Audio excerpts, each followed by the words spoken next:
Okay လေကျွန်တော်ပြောမှာ Python Python list ကကြတော့သူကဟိုလူတွေPython list ကလူတွေအသုံးများတဲ့ data type ပေါ့သူက data type မှာသူကဘာနဲ့တွားလဲဆိုလို့ရှိရင် square bracket နဲ့ရေးတယ်ပြီးလို့ရှိရင်သူက list ကထူးခြားတာကဘာလဲဆိုတော့ list ကဟို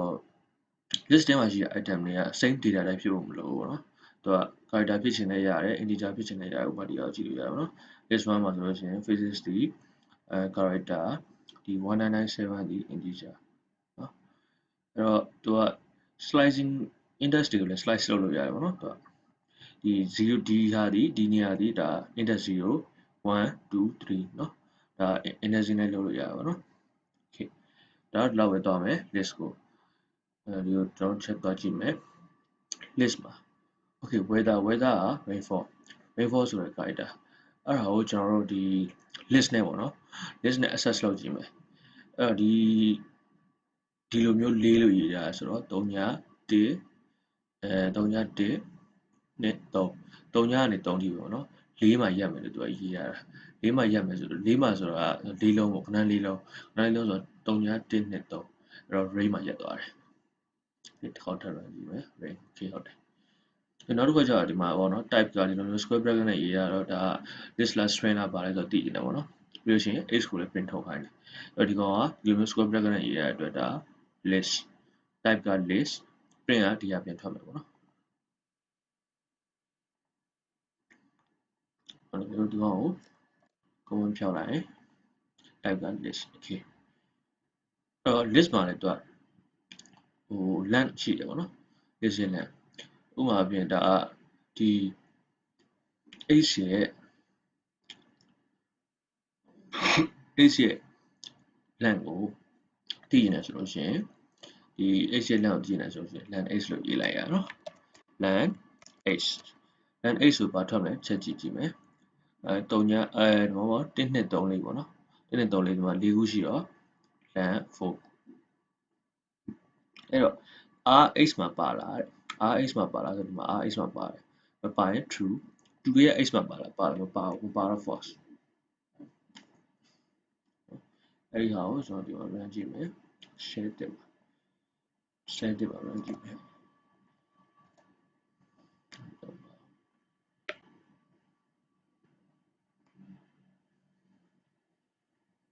နောက်ဆုံးတစ်ခုပဲပြတယ်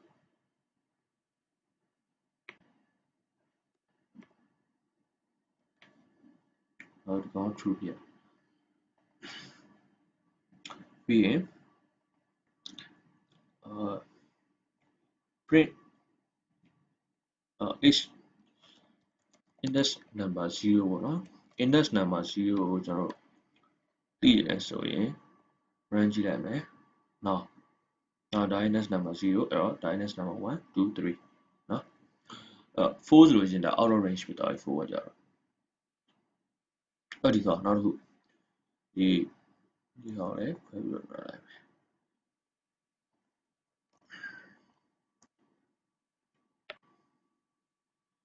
ဟောတော့ဒီဟောတော့ h ကဒီ index က1ကနေ3 1ကနေ3ဆိုလို့ရှိရင်1ကစမယ်2မှာဆုံးမယ်နော်1ကစ2မှာဆုံးဘာလို့ဆိုတော့သူက3ထိမရောက်တော့တစ်ခုကျော်ပြီးရောက်ပါမယ်အဲ့တော့ဖြစ်နိုင်တာ1စမယ်ဆိုတော့3ည1ပြီးလို့ရှိရင်2မှာဆုံးမယ်ဆိုတော့ r နှစ်ခုပေါ့နော်အဲ့တော့ဒီကောင်ကြတော့2မတိုင်3ည1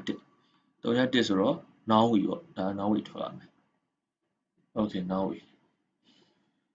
ဒီကြောင့်ဒီမှာအဲ့တော့ exercise တစ်ခုလုပ်ကြည့်မယ် exercise မှာကျွန်တော်ဘာလုပ်ခိုင်းတာလဲဆိုတော့ exercise က split method ကိုသုံးပါနော် string method ပေါ့split string method ဆိုတာဘယ်လိုလဲဆိုတော့ဥပမာဖြင့်ဒီlist ထဲမှာ character တွေအများကြီးရှိတယ်ဆိုလို့ရှိရင် split နဲ့ဆိုလို့ရှိရင်တစ်ခုချင်းထွက်သွားတယ်ပေါ့နော်ထွက်သွားတယ်အဲ့တော့ချက်ကြည့်ရအောင်နော်using the split string method from the preceding lesson complete the get-word function get-word function ဒီဟာလေးပေါ့နော်ဒီ function to return the n-word from the past sentence ဥပမာဖြင့်ဒီမှာဆိုလို့ရှိရင် this is a lesson about list အဲ့ဆိုလို့ရှိရင်သူကဒီဟောနော်လေးနေရာမြောက်ပေါ့နော်ဒီ4ဆိုတာ1 2 3 4နေရာမြောက်ကိုသူကထောက်လိုက်တယ် ထောက်လိုက်တယ်ဆိုလို့ရှိရင်ဒီမှာ lesson ထွက်လာမယ်နောက်တစ်ခုကကြတော့ minus 4ဆိုတော့ဒီမှာဘာမှမရှိဘူးဘာမှမရှိတော့ဒီကျွန်တော်တို့ဒီမှာ connection နဲ့ရှင်းထားတာเนาะသူကဟိုfor return lesson which is that so remember the index step index က list index က0ကပဲစရမယ်0စရမယ် minus တွေအတွက်လက်မခံဘူးဒါ nothing print ပဲပြီးလို့ရှိရင်ဒီကောင်ကျတော့1ကကြတော့ဒီမှာဒီကောင်1စတယ်1 2 3 4ပေါ့နော်ဒီကောင်1ပြီးလို့ရှိရင်ဒီကောင်ကျတော့5ဆိုလို့ရှိရင်ဒါ out of range ဖြစ်သွားပြီပေါ့နော်ဒါ1 2 3 4 4ခုပဲရှိတယ်အဲ့တော့5ဆိုတော့ဒါ2ပေါ့နော်ဘာမှမထုတ်ဘူးပေါ့အဲ့ကျွန်တော်ဒီမှာ code ထဲမှာဘယ်လိုရေးရလဲကြည့်ကြည့်မယ်ကြောက်ပေါ်မှာသူလိုချင်တာ sentence လိုချင်တယ်အဲ့လို sentence ကဒီကောင်အဲ့ကဒီကောင်အဲ့တော့ဒီလေးကဒီလေးနဲ့ကြည့်ပါနော်ဒီလေးကတောင်ကြတဲ့ကြီးလာတော့ကြီးတော့တော့ဘာလုပ်လဲဆိုလို့ရှိရင်ဒီကောင်တွေကတော့ split လုပ်တယ် split လုပ်ရဘာဖြစ်လဲ this တစ်လုံးထွက်တယ် is တစ်လုံးထွက်တယ် a တစ်လုံးထွက်တယ်about တစ်လုံးထွက်တယ် list တစ်လုံးထွက်တယ်ပေါ့နော်အဲ့တော့ကျွန်တော်တို့ဒီဟာဘယ်လိုလုပ်လဲသိတယ် print word response print ထုတ်ကြည့်လိုက်မယ်အဲ့တော့ဒီဟာတွေကို comment file ဖတ်ကြည့်မယ် okay အဲ့တော့ကျွန်တော် was ကဘာထွက်မလဲဆိုတော့ကျွန်တော်ကြည့်အောင်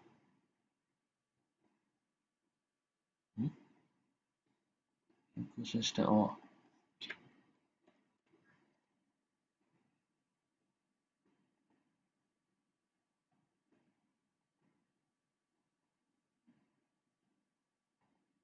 ဒီဟာကျတော့ကျွန်တော်ပြန်ပြီးတော့လေ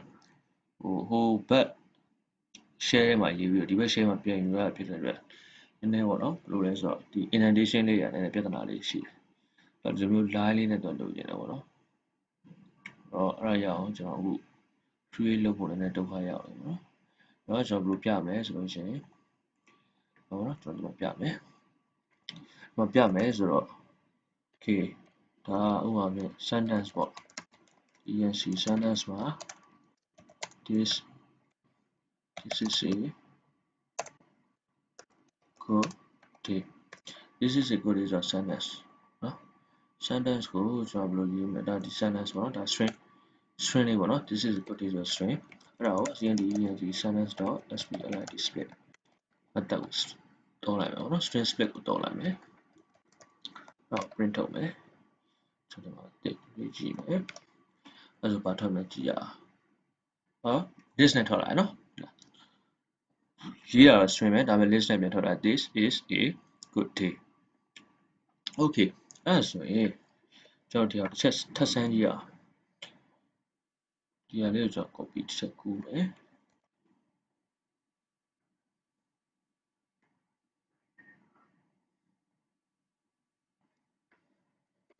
တော့ list 1ပေါ့နော် list 1ဆိုဒီကဖြစ်မယ် list မှာဒီဟိုပါပေါ့နော်ဘယ်လိုလဲဆိုတော့ split ကိုသုံးလို့ရမယ်အကြည့်ကြည့်ပါနော် split list 1 split ကို print ထုတ်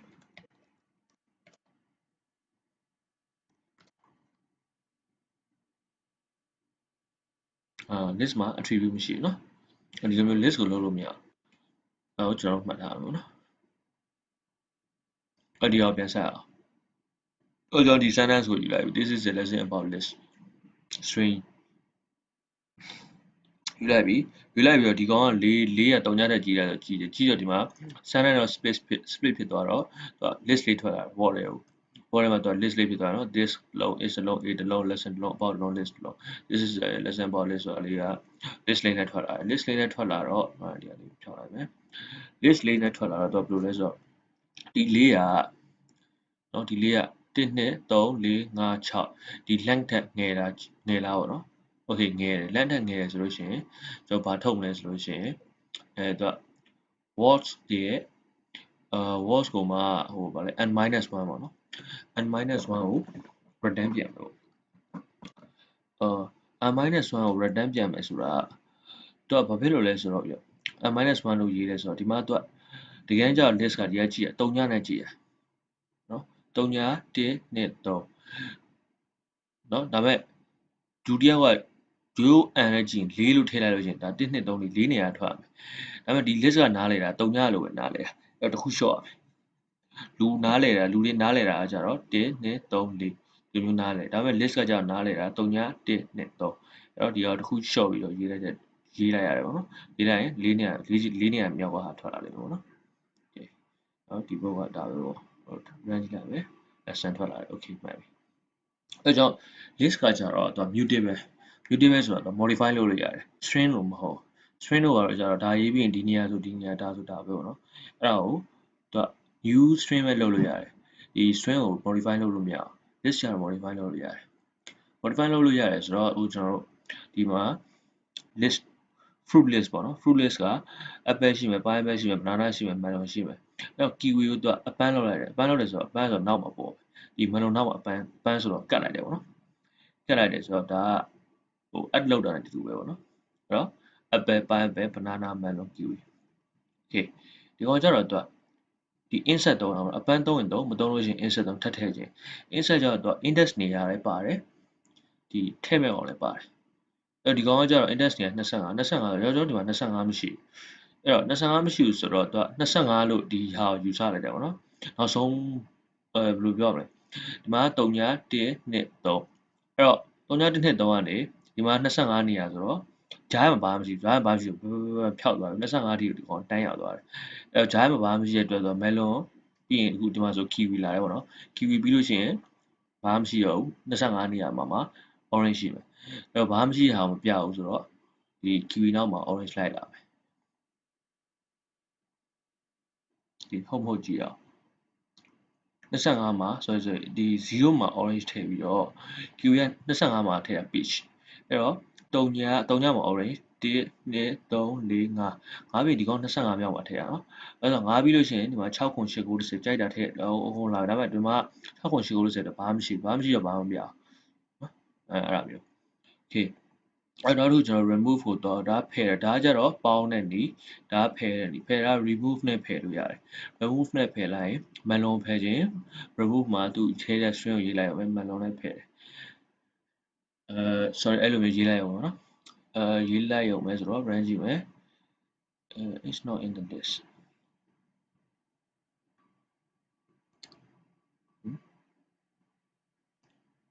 fruit store remove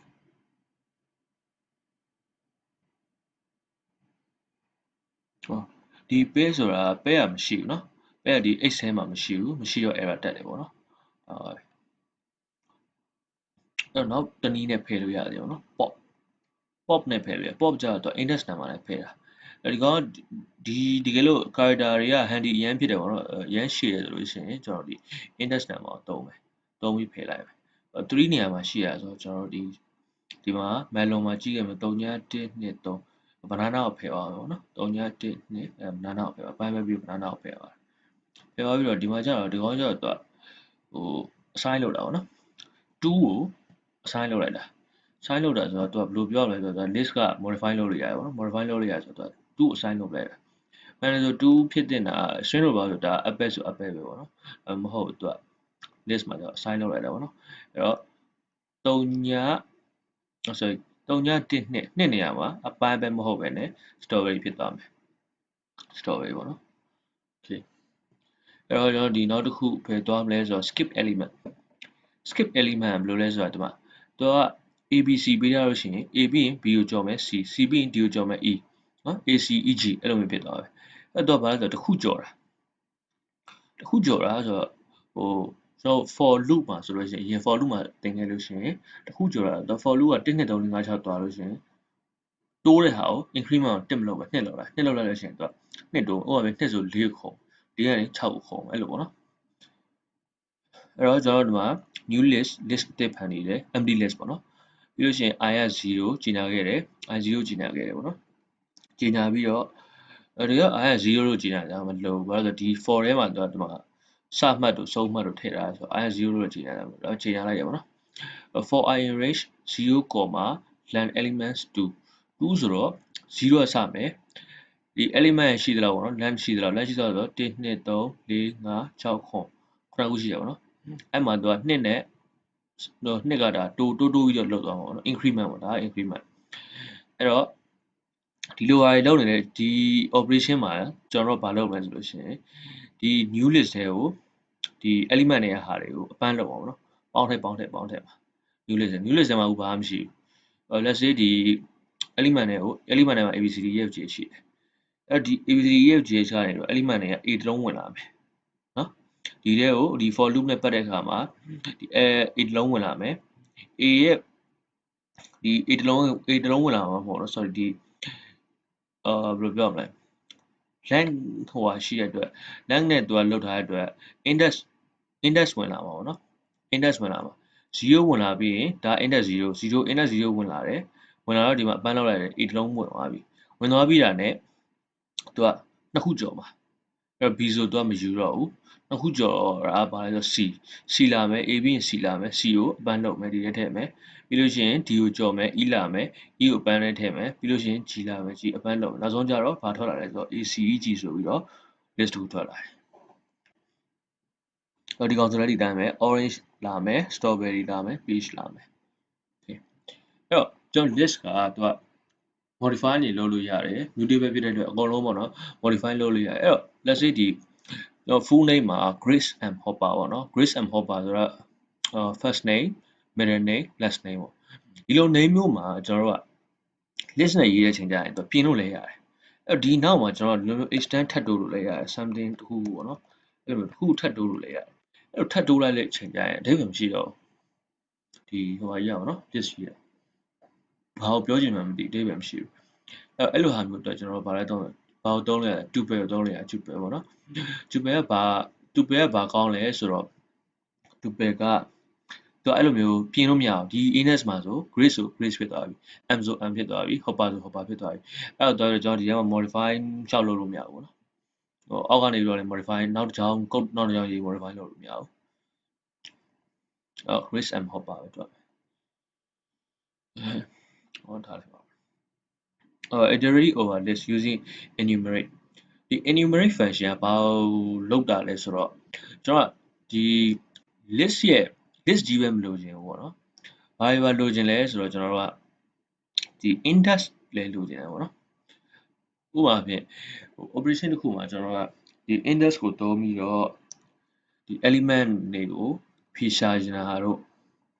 element တွေကိုကျွန်တော် operation တစ်ခုလုပ်ချင်တာတို့အဲ့လိုမဟုတ်ဘဲနဲ့ကျွန်တော် index ကိုတက်ထုတ်ချင်တာတို့ index ရဲ့element တွေကိုအဲ့လိုထုတ်ချင်တာတို့ပါလို့ဆိုရင်ကျွန်တော် enumerate function ကိုသုံးတယ်အဲ့တော့ဒီမှာဆိုလို့ရှိရင်ရေးထားပြီလေ the first value of tuple is the index tuple မှာ tuple ရဲ့ first value က index ပြီးလို့ရှိရင် second value က element အဲ့တော့ဒီမှာဆိုလို့ရှိရင်ဒါ index နောက်တစ်ခုက element အဲ့တော့ကျွန်တော်ဒီ skip element ပေါ့နော် skip element မှာကျွန်တော် list တစ်ခုလုပ်လိုက်တယ် list တော့ abcd efg ပေါ့နော် list တစ်ခုလုပ်လိုက်တယ်အဲ့ဒီ list ကဒီမှာကတော့ဒီ skip function နဲ့ရောက်ပြီ sorry skip element function နဲ့ရောက်ပြီအဲ့ result ဆိုပြီးတော့ empty list တစ်ခုချိန်ညာရတယ်ပြီးလို့ရှိရင် for index element and enumerate elements ဒီ elements မှာသူကlooping ပတ်ပြီပေါ့နော် looping ပတ်ပြီဆိုတဲ့အချိန်ကျရင်ကျွန်တော် index က0မှာ a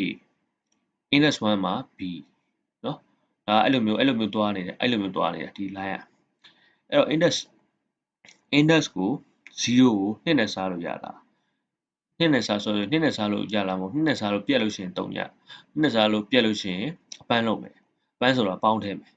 เนาะပေါင်းထည့်မယ် result တွေ result မှာဘာမှမရှိပေါင်းထည့်အဲ့တော့3ညဒီ2နဲ့စားလို့ပြက်လားဆိုတော့ပြက်တော့မပြက်ဘူးဒါပေမဲ့ divisible ဖြစ်လာဆိုဖြစ်တယ်အကျွင်း3ညထွက်တယ်အကျွင်း3ညထွက်လာဆိုထွက်တယ်เนาะအကျွင်း3ညထွက်တယ်ဆိုတော့ဒါ a ကိုယူလိုက်ပြီပြီးရင်1 index number 12နဲ့စားလို့ပြက်လားဆိုမပြက်ဘူးပြက်တော့မယူဘူး index number 2ပြက်လားပြက်ရင်ယူမယ်အဲ့လိုမျိုးနဲ့နောက်ဆုံးဒီရှိတဲ့ခဏန်းတွေအကုန်လုံးကိုအပန်းလုပ်လိုက်တဲ့အခါမှာကျတော့ဒီလိုမျိုး list တစ်ခုပြန်ထွက်လာတယ်ပေါ့နော်ဒါကြတော့ skip element function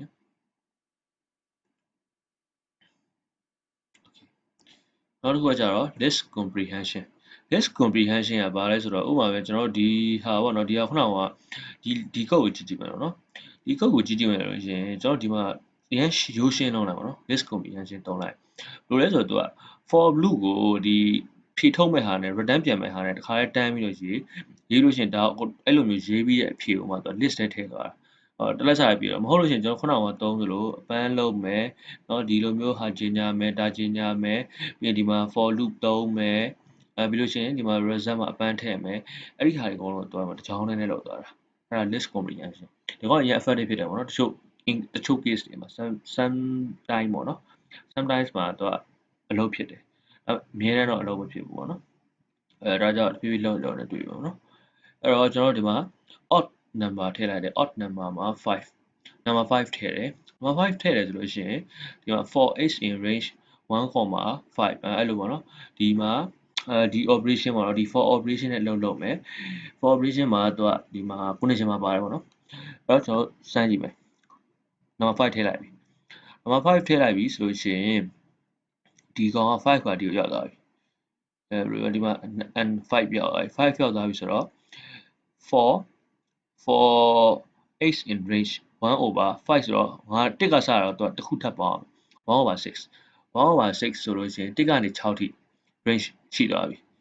เนาะ1ကနေ6ထိ range ရှိသွားပြီဆိုတော့1 2 3 4 5ငါးလုံးပါသွားပြီအဲ့ဒီအချိန်မှာ1 2 3 4 5 5လုံးကို1 2 3 4 5လုံးထုတ်မှာလားမဟုတ်ဘူး condition ကြည့်မှထုတ်မှာငါးလုံးလည်းပါရင်မပါမယ်နည်းနည်းပဲလည်းပါရင်မပါမယ်ဘယ်လိုလဲဆိုတော့ condition က2နဲ့စားလို့မပြတ်သေးမပြတ်တဲ့ခဏ1 2 3 4 5မှာ2နဲ့စားလို့မပြတ်တာ1 3 5ပဲရှိတယ်အဲ့တော့ထုတ်တာပါထုတ်တယ်1 3 5ထုတ်တယ်เนาะဒီဟာကိုဒီ list ထဲထည့်ပေးလိုက်တဲ့ဒီမှာ list နဲ့ပြန်ထွက်လာတယ်ဘာကြောင့်နည်းနည်း effective ဖြစ်တယ်ပေါ့နော်ဒီကောင်က list comprehension okay အဲ့တော့ကျွန်တော်ဒီဟာလေးတွေမပြောတော့ဘူး practice quiz ကိုတန်းသွားမယ် okay အဲ့တော့ကျွန်တော်ဒီ practice quiz မှာ list ကလေး reset လုပ် list ကတကယ်တော့ list လဲလွယ်တယ်ပေါ့နော်လွယ်တယ်တော့မဟုတ်ဘူးသူကဘယ်လိုပြောရမလဲ list လဲနားလည်ရလွယ်တယ်ပေါ့ string နားလည်လို့ရှိရင်ဒါ list ကနည်းနည်းလေးကြည့်လိုက်အောင်ပေါ့နော်အဲ့တော့ဒီမှာကသူကဒီပုံမှာဗာပြောချင်တာလဲဆိုတော့တော့ file name မှာ program sees stdio hpp เนาะ standard import output hpp sample hpp တော့အဲ့လိုမျိုးဒီလိုမျိုးကဏ္ဍလေးပါတယ်ပေါ့နော်ဒီလိုမျိုးကဏ္ဍလေးတွေမှာကျန်တဲ့ကဏ္ဍတွေဆိုတော့ဘာမှမဖြစ်ဒီလိုမျိုး hpp ပါတဲ့ဟာတွေကိုသူကမလုပ်ခိုင်းတာလဲဆိုတော့ဟို hpp ပါတော့ h နဲ့လဲခိုင်းတာ hpp မလို့ရင် h နဲ့လဲကျန်တဲ့ output တွေကတော့ဒီတိုင်းပဲပြန်ထုတ်အဲ့တော့လောက်ပါဘောနော်ကျွန်တော်ဒီ move function ရပြီအဲ့တော့ကျွန်တော်စရေးပြီပေါ့နော်for ကျွန်တော်ခုနကဟိုဟာလေးတိုင်းပေါ့နော် standard လေးတိုင်းတာဘယ်လိုလဲဆိုတော့ကျွန်တော်တို့new file name ဆိုတော့သူပေးရတဲ့အတိုင်းပဲ use file name အဲ့မှာကျွန်တော်တို့က empty string လေးကြီးညာlist လေးကြီးညာခဲ့ empty list လေးကြီးညာခဲ့မယ် for I in range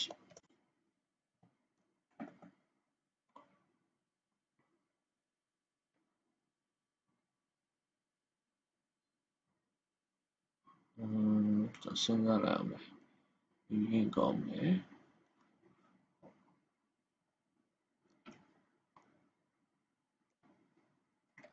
တခြားလည်းရေးကြည့်မယ်စမ်းကြည့်မယ်ပေါ့နော်စမ်းကြည့်မယ်ဆိုတော့ကျွန်တော်တို့ new file name ပြန်ထွက်ပါမှာနော်အဲ့တော့ကျွန်တော်ဒီဟာလေးကိုတစ်ချက်ပြန်ကြည့်ကြည့်မယ်ဒီမှာဘယ်လိုရေးခဲ့လဲဆိုတော့ okay ဟုတ်ပြီ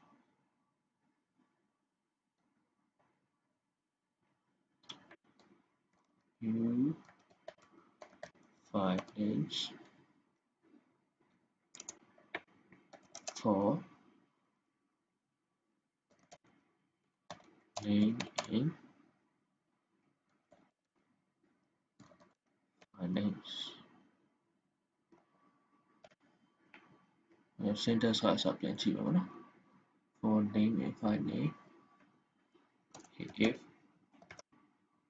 name ဆိုတော့ဒီ name ကဘာနဲ့စုံလဲဆိုတော့ name က s with ဟောတော့ hpp နဲ့စုံရင်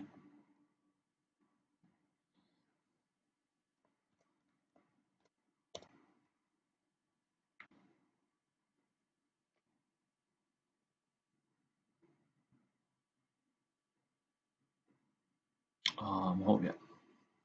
ဒီလိုမရေးသင့် မရေးတင်ဘူးဘာဖြစ်လို့လဲဆိုတော့ကျွန်တော်တို့ထုတ်မှာ new file name မဟုတ်ဘူးဒီ hpp နဲ့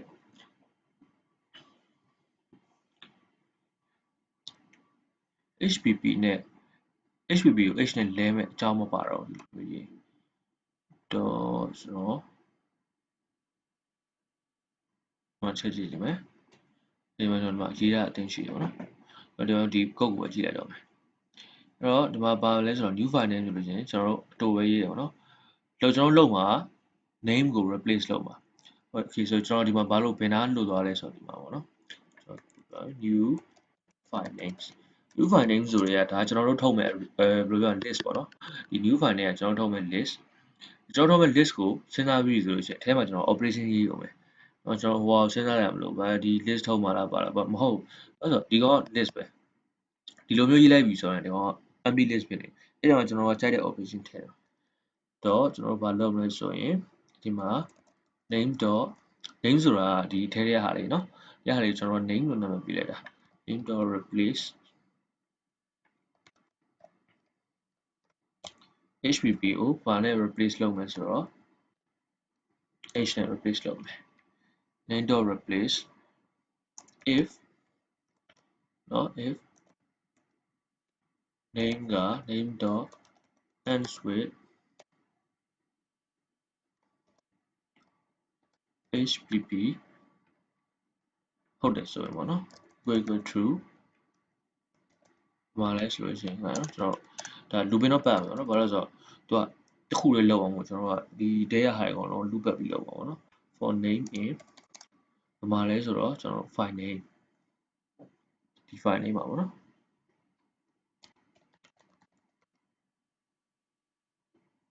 okay ကျွန်တော်ဟုတ်မဟုတ်အဲ့တော့စမ်းကြည့်မယ်မှားလဲမှားနေပေါ့မှားတယ် syntax error တယ်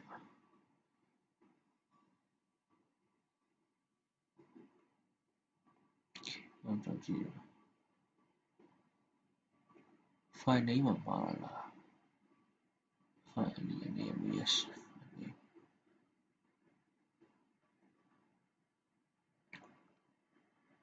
okay အဲ့တော့ကျွန်တော်ကပြန်ကြည့်မယ်ဆိုလို့ရှိရင် condition တစ်ခုပဲရှိသေးတယ်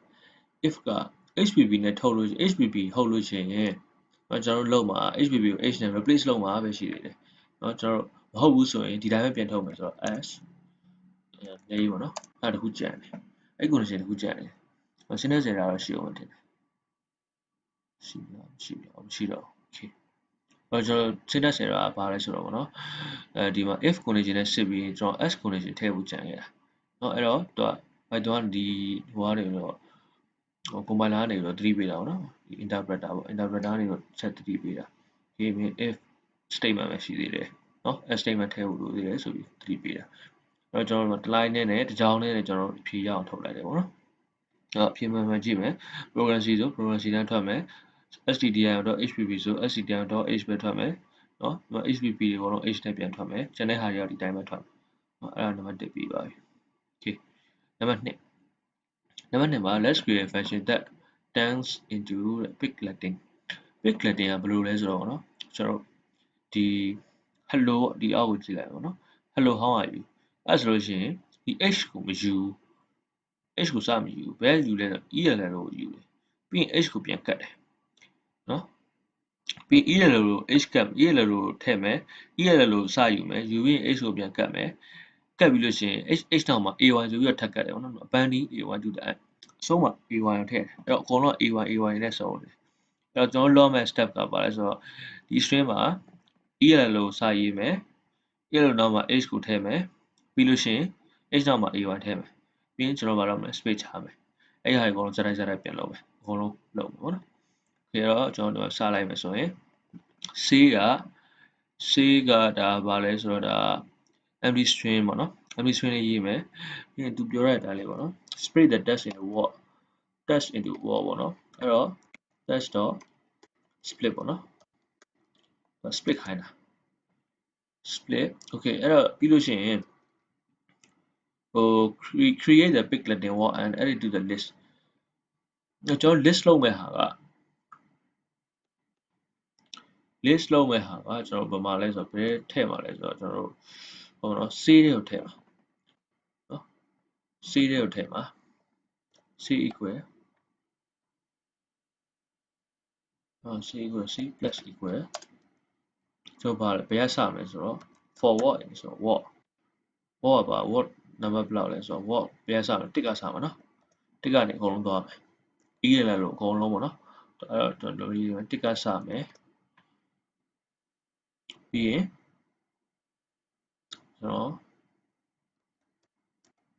0ပြန်သွားမယ်ဘာလို့ h e ရလို့ပြီးရင် h လာမယ်အဲ့ပြီးရင်ဘာလာမယ်ဟော ay လာမယ် sorry ay လာမယ် ay ပြီးရင်ဘာလာမယ် space လာမယ်နော် space လာမယ်နော် list က C မှာပြန်ထုတ်မယ်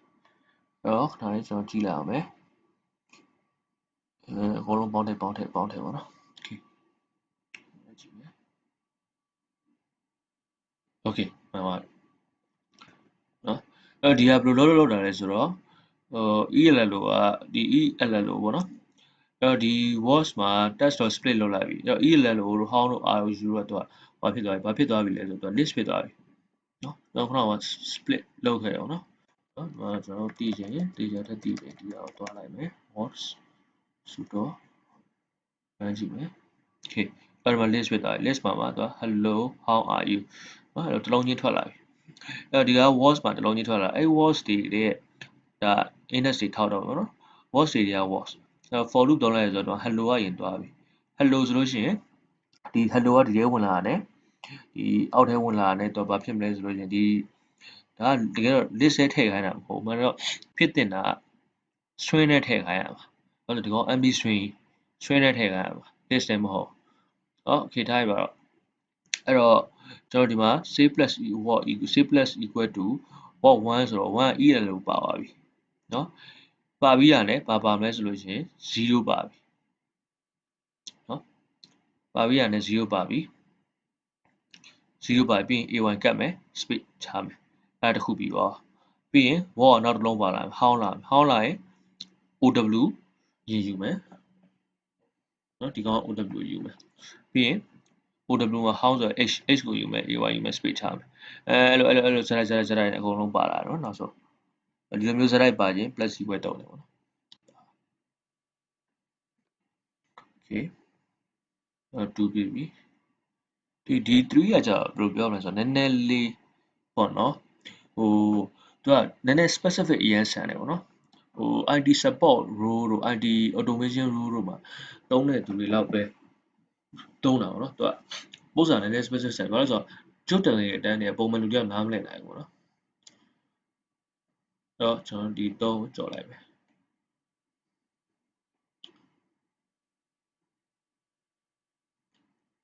လေးမှာ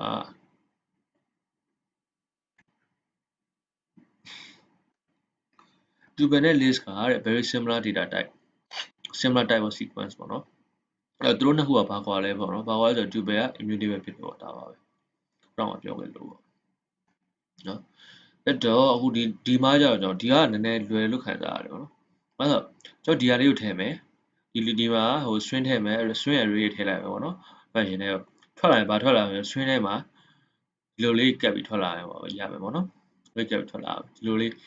G ဆိုလိုလေးရေးလိုက်ပြီးလို့ရှိရင် ABC လူပုံစံလေးရေးထွက်လာမယ်ပေါ့။အဲ့တော့ကျွန်တော်တို့ထားကြည့်အောင်။ဟုတ် member တွေကိုဗာထည့်မလဲဆိုတော့ကျွန်တော်တို့စထည့်မဲ့ကောင်ကဒီကောင်ကပါလဲ string ဆိုတော့ဒီ string ရဲ့နာမည်က group စတဲ့ပုံကကျွန်တော် group ကိုစထည့်မယ် group ကိုစထည့်မယ်ထည့်ပြီးတာလည်းကျွန်တော်ဘာလုပ်မလဲဆိုရင်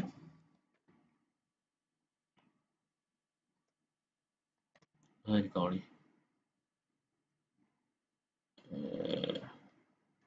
ဟုတ်တယ်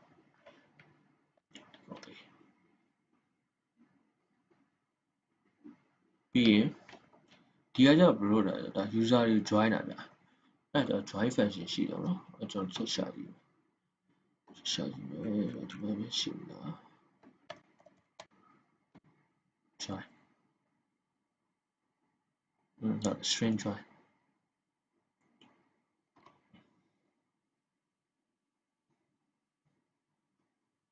ကျွန်တော်ဒီမှာထည့်မဲ့ဟာဘာလဲဆိုတော့ကျွန်တော်တို့ထည့်မဲ့ဟာကဒီ list က user ဟုတ်နော် user ကိုကျွန်တော် join ကလုပ်ရမယ်ဆိုတော့ join လိုက် join တော့ list က user မှာကျွန်တော်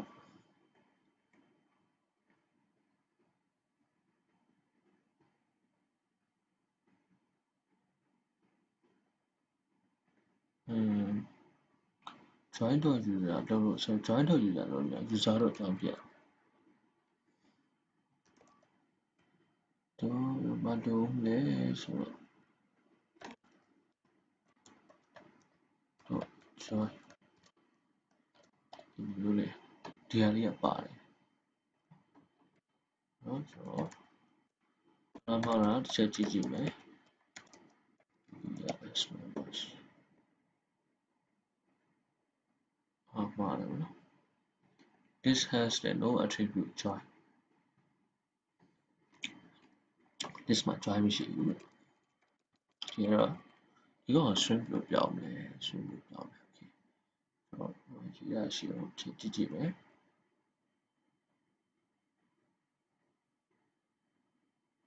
ဩ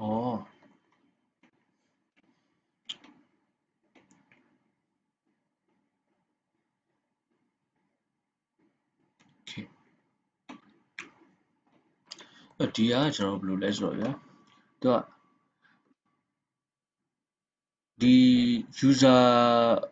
user ပေါ့နော် user က list ဖြစ်နေတယ် list ဖြစ်တော့သူအဲ့တော့ list ကိုကျွန်တော် string ပြန်ပြောင်းတာပေါ့နော် string ပြန်ပြောင်းတာဘယ်လိုပြောင်းလဲဆိုတော့ဒီလိုလေးပေါ့နော်ဒီဟာလေးနဲ့ dot join ဆိုပြီးပြောင်းလိုက်တာပေါ့နော်ဒါကကြောင့် dot join ဆိုပြီးပြောင်းလိုက်တာအဲ့လိုပြောင်းလိုက်တဲ့အချိန်ကျတော့သူက comma လေးခံပြောင်းလိုက်တဲ့အချိန်ကျတော့အဲ့ကောင်က string ဖြစ်သွားတယ်ဒါလေးကျတော့မှတ်မှရအောင်နော်ဒီက white okay တော့ခုနကလိုမျိုးကျွန်တော်လုပ်မယ်ဆိုရင်ဒါ ဖြေရထွက်မှာမဟုတ်ဘူးဘာလို့ဆိုတော့ list ကသူကlist မှာ join ဆိုတဲ့ function ယူသုံးလို့မရဘူးเนาะ function နဲ့ sorry attribute join ဆိုတဲ့ attribute ယူသုံးလို့မရဘူးเนาะအဲ့တော့ကျွန်တော်တို့ join ဆိုတဲ့ attribute ယူသုံးလို့ရအောင်ဒီ string လေးကို comma လေးနဲ့ရေးလိုက်တယ်ဆိုရင်ဒီ string ရအောင်ဒီလိုမျိုးပေါ့နော်ဒီမှာ comma လိုတဲ့ဟာလေးကို comma လေးနဲ့ဒီလိုမျိုးလေးပုံစံလေးရေးလိုက်တဲ့အခါမှာဒီပုံစံလေးကိုရေးလိုက်တဲ့အခါမှာတော့ဘာဖြစ်သွားလဲဆိုတော့ string ဖြစ်သွားတယ် okay အဲ့တော့ကျွန်တော်ပြန်ရမ်းကြည့်မယ် okay အားတော့မယ်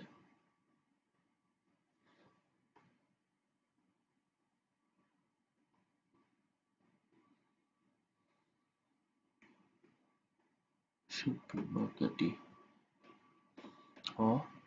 MBN ဖြစ်နေတာဒါဆိုရပြီအဲ့မှာဆို marketing ပါမယ် my current something ပေါ့နော်ကြားလေးမှာကျွန်တော် space လိုရအောင်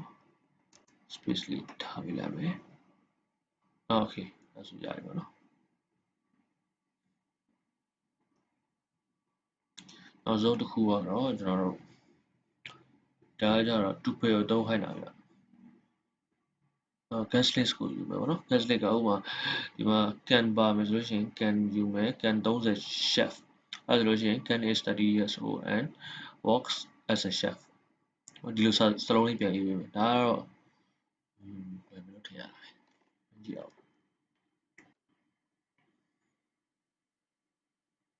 for ဒါကဘာဖြစ်လဲဆိုတော့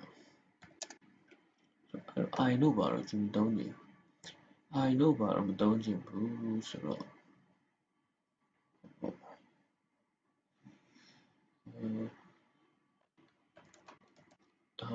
direct ကျွန်တော်ဒီလိုလေးရေးတိုင်းဒါဟောပါတော့ဒါဘယ်လိုပြောရမလဲဆိုတော့ဒါ tuple လေးပေါ့နော် tuple ဆိုလို့ရှိရင်ကျွန်တော်တို့ဒီမှာ tuple မှာခေါ်သုံးလို့ရအောင် tuple မှာဘာခေါ်သုံးလို့ရလဲဆိုတော့သူက name age ဒီ tuple လိုမျိုးသုံးလို့လိုမျိုးပေါင်းရလို့ရေးလို့ရအောင်နော် profession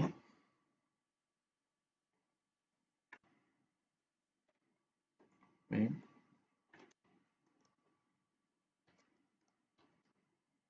can use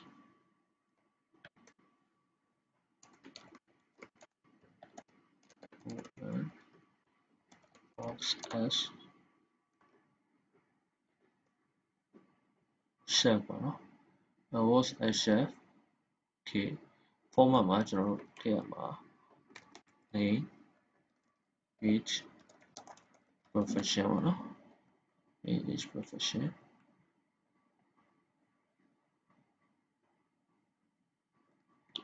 name is not defined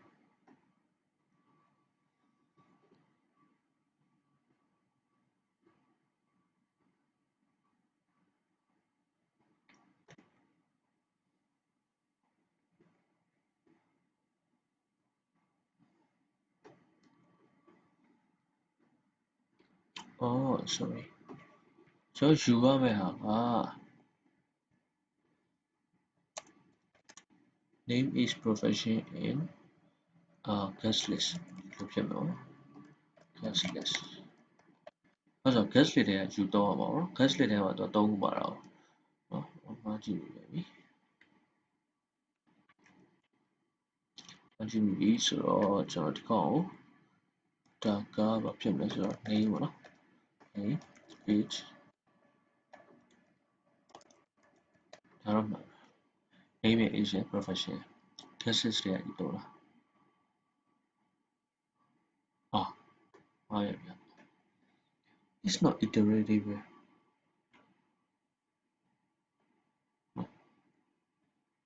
နောက်လေ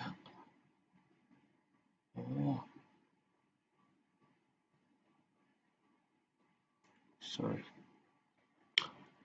ကျွန်တော်ဒါဟိုပါတော့ဘာလဲဆိုတော့ဘလို့အမှားလို့ပြောရမလဲ view ဆိုင်ပြီးရဲ့အမှားပါနော်ဘာလို့ဒီ function call ရဲ့ဟာကိုဒီ function ကိုလုပ်နေတာသုံးနေတာဒီ function ကိုသုံးရင်ဒီ function call တဲ့ဟာယူသုံးအောင်ပေါ့နော်ယူသုံးအောင်ဆိုတော့ဟိုပါမယ် guest list ဆိုတာ guest list ဒါပေမဲ့ guest list ကိုသုံးအောင်မဟုတ်ကျွန်တော်ဒီ function ထဲမှာပြောနေတဲ့အတွက်ဒီ parameter ပေါ့နော်ဒီ parameter guest ကိုယူသုံးအောင်ပါကျွန်တော်ဘာလို့ဒီ parameter ကိုကျွန်တော်တို့ကဒီမှာလုပ်နေတာပေါ့နော်ဒီ parameter ကိုကျွန်တော်ကသုံးနေတာ guest list က function တွေကဒီ parameter ကိုသုံးနေတာအဲ့ parameter တွေကဟာတွေခေါ်သုံးနေတာဖြစ်တော့ဒီ guest ကိုရေးရမှာပေါ့နော်အဲ့ဒါကျွန်တော်ချက်လို့ရတယ် okay အဲ့တော့ကျွန်တော်ဖြည့်ထွက်လာပြီမှန်သွားပြီပေါ့နော်ဖြည့်ထွက်လာမှာဆိုမှန်သွားပြီပေါ့ကျွန်တော်ပြောချင်တာဒီမှာဒီ box ဆိုလို့ရှိရင်ကျွန်တော်တို့တစ်ကြောင်းနဲ့ရေးတယ်ပေါ့ရေးတယ်ဆိုလို့ရှိရင်ဒီကောက်ကိုကျွန်တော် variable name ကြည့်တယ် variable name ကြည့်တယ်ဒီလိုမျိုးလေးဟို square bracket နှစ်ခုချလိုက်ဆိုတော့ဒါ list empty list တစ်ခုဖြစ်နေပြီအဲ့တော့ဒီထဲမှာကျွန်တော်တို့လုပ်ချင်တဲ့ operation တိုင်းရုံပဲပေါ့နော်ဘာမှတိတ်ပြီးစဉ်းစားကြမလို့အဲ့ဒါလေးပါမယ်ပြီးရင်ဒီကောင်ကြတော့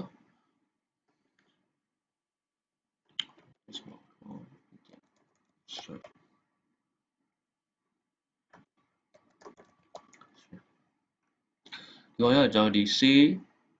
ကကျွန်တော်တို့ဘယ်လိုပြောမလဲဒါဟိုပါပေါ့ empty string ပေါ့နော် empty string ကိုကျွန်တော် split လုပ်လိုက်တယ် list ဖြစ်သွားတဲ့ဟာကိုကျွန်တော်ဒီမှာဟိုဘယ်လိုပြောမလဲ string ကတ်တဲ့ပုံစံနဲ့ပြန်ရေးတယ်ပေါ့နော်ရေးပြီးတော့ကျွန်တော်တို့ string နဲ့ပြန်ပစ်ထည့်တယ်ထည့်ပြီးတော့ကျွန်တော်ဒီမှာ say နဲ့ဒီဟာကို piglet ပုံစံနဲ့ပြန်ပြတယ်ပေါ့နော်ဘယ်လိုဆိုတော့ကျွန်တော်တို့ say empty string ချိန်ရတယ်ပြီးရင် word က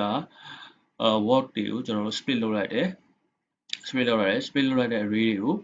ဒီ for loop ထဲမှာကျွန်တော်တို့ processing တစ်ခုလုပ်တယ်နော် processing လုပ်ပြီးကျွန်တော်တို့ကလိုချင်တာကဒီကဏ္ဍရောဒီကဏ္ဍရောဒီကဏ္ဍရောအကုန်လုံးပါတဲ့အတွက် plus equal ကိုသုံးတယ်နော်ဒီတစ်ခုသိရမယ်ဒီကောင်ကကြော်တော့ထားလိုက်တော့ဒီကောင်မှာကြတော့ဘယ်လိုလဲဆိုတော့string မှာပဲသူက join ဆိုတာရှိတာအဲ့တော့ user က list ဖြစ်နေတယ် user list ဖြစ်နေတယ် user list ဖြစ်နေတဲ့အတွက်ကြောင့်ဒီ user list ကိုကျွန်တော်တို့ string အနေနဲ့ပြန်သုံးမယ်ဆိုလို့ရှိရင်ဒီလိုလေးခေါ်လောက်ရတယ်ပေါ့နော်ဒီလိုလေးလောက်ရတယ်ပေါ့ဒီလိုလေးလောက်လို့ရှိရင်သူကဒီလိုပုံစံလေးထွက်လာမယ်ပေါ့နော်အဲ့ဒီဟာလေးကိုတော့ကျွန်တော်တစ်ချက်မှတ်ပါမယ်ဒီမှာပေါ့နော်ဘာလို့ဆိုတော့ဒါကို list ကိုမှကျွန်တော်တို့ကဒီ dot join နဲ့ခေါ်သုံးလို့ရှိရင်အဲ့ဒါတက်မယ်ပေါ့နော်ဒီလိုမျိုးဟာလေးကိုယူသုံးရဆိုတာလေးချက်သိဖို့လိုတယ်ပေါ့နော် Okay နောက်ဆုံးဒီမှာကျွန်တော်တို့ပါလဲဆိုတော့နောက်ဆုံးဒီမှာက function မှာဆိုလို့ရှိရင်ခုနကကျွန်တော်မှာတော့ function မှာဆိုရင်ဒီ function နဲ့ဆိုင်တဲ့ဟာတွေကိုပဲယူသုံးเนาะယူသုံးပြီးလို့ရှိရင်ဒီကတော့လွယ်တယ်ဘာဖြစ်လို့လဲဆိုတော့ဒီကျွန်တော်တို့ဒီမှာဟို parameter 3ခုပါတော့ဒီမှာ parameter 3ခုကိုကျွန်တော်တို့ for loop နဲ့looping ပတ်လိုက်တယ်ပေါ့နော်ဒါပါပဲတော့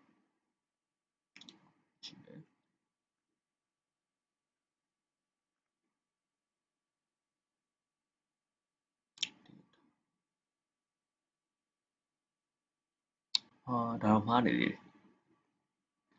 နောက်က Roman to embed the tuple into script ပြီးပဲ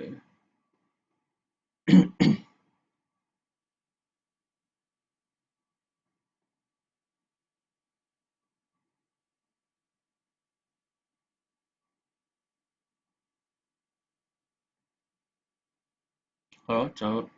ဒီကနောက်ဗီဒီယိုမှာတစ်ချက်ပြန်ပြောပြမယ်เนาะဒီနေ့အတွက်ဗီဒီယိုကဒီလောက်ပါပဲ